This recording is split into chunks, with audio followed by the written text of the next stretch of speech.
Ils n'entrèrent pas dans mon repos, dit l'auteur de l'Épître aux Hébreux en parlant de Dieu. Ils n'entrèrent pas dans mon repos. Et quels sont ceux qui n'entrèrent pas dans le repos de Dieu et qui périrent dans le désert? Ceux qui n'acceptèrent pas cette parole et ils périrent par incrédulité.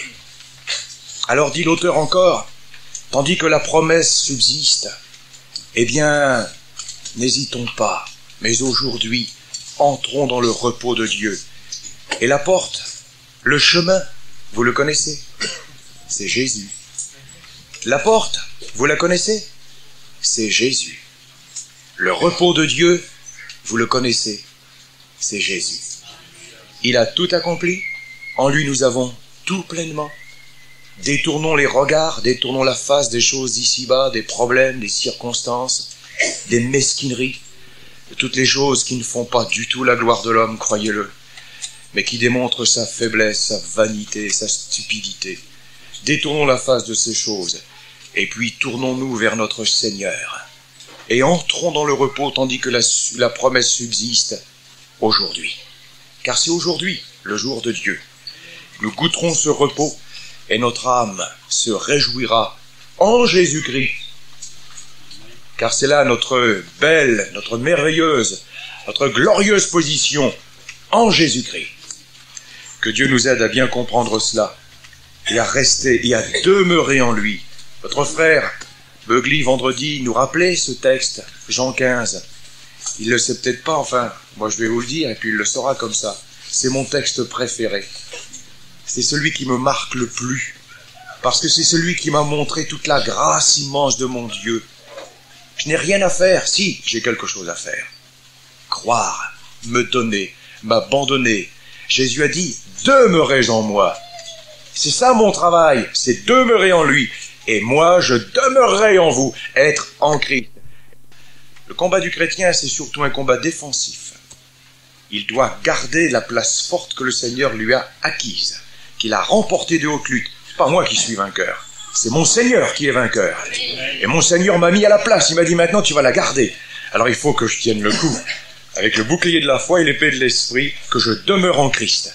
Et puis il y a de grandes victoires qui nous sont données dans le repos. Béni soit le Seigneur. Quel repos céleste, Jésus.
L'agneau qui a été immolé est digne de recevoir puissance et richesse et sagesse et force et honneur et gloire et louange.